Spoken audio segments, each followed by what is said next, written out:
தைலம் சொல்லப்படுகிறது. நீங்க யோசிச்சு பாருங்க, தைலத்தை ஊத்தும் போது தாவீதுக்கு சந்தோஷம் இருக்குமா இருக்காதா? ஆனந்தம் குதூகலம் இருக்காதா? நான் விரட்டப்பட்ட இடத்திலே, நான் துரத்தப்பட்ட இடத்திலே, நான் தள்ளப்பட்ட இடத்திலே, நான் புறக்கணிக்கப்பட்ட இடத்திலே, நான் தனிமையை அனுபவித்த இடத்திலே, நான் கசப்பான கீரையை சாப்பிட்ட இடத்திலே அவர்கள் எல்லாருக்கும் முன்பாக என் தலையை அபிஷேகம் பண்ணுகிற ஒரு கர்த்தர். அதை சொல்லும்போது சொல்றாரு, இவன் தான் இவனை அபிஷேகம் பண்ணுன்னு சொன்னாராம் ஆண்டவர். அவன் தான் தாவீது, அவன் தான் அவனை அபிஷேகம் பண்ண சொல்ல, இவன் தான் அப்படின்னா சாமுவேலு, தாவீது, ஆண்டவர் பக்கத்தில் நின்றுருக்காரு. ஹல்லேலூயா.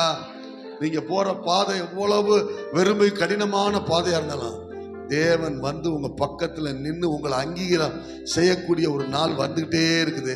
அது 2025 தான். நீங்க நம்புனீங்கன்னா அது உங்க வாழ்க்கையில அது நடக்கும்.